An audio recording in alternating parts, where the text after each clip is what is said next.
my name's Leslie Reichert and I'm the cleaning coach. You can go to greencleaningcoach.com to get more tips and tricks like the one we're going to do today. What we're going to talk about today is cleaning a non-stick fry pan. Really simple thing. I'm going to show you 3 different sponges you can use to clean it though. What you want to make sure is you never scratch a non-stick pan. Once it gets scratched, it actually can be detrimental to you and you want to get rid of it. So we never want to scratch that non-stick surface. So we're going to use 3 different kind of sponges today to show you how to clean them.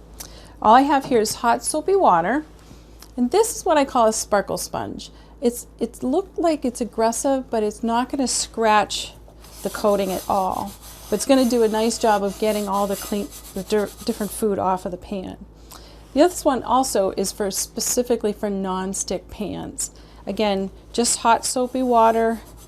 It's going to do a nice job of cleaning up the grease and anything else that's built up on the pan. And this third sponge is an eco sponge. I actually cut mine. This is smaller than what it comes like, but it's going to use the technology of friction to remove some of the buildup on the pan. Again, no sticking, it's not scratching at all.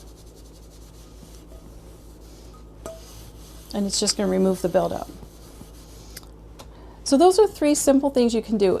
If you use a spray on your non-stick pans, what you'll do is you'll get little black spots where the grease has actually burnt onto the pan. What you want to do is just put a little bit of hot soapy water into the pan and put it on the stove for about 5 minutes on low. Let it heat up, and that's going to loosen up the grease buildup, and then you can use one of your scrubby sponges to get it off.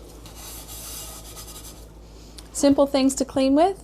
My name is Leslie Reichert. I'm the cleaning coach. Go to greencleaningcoach.com to see more tips and tricks just like this. Happy cleaning!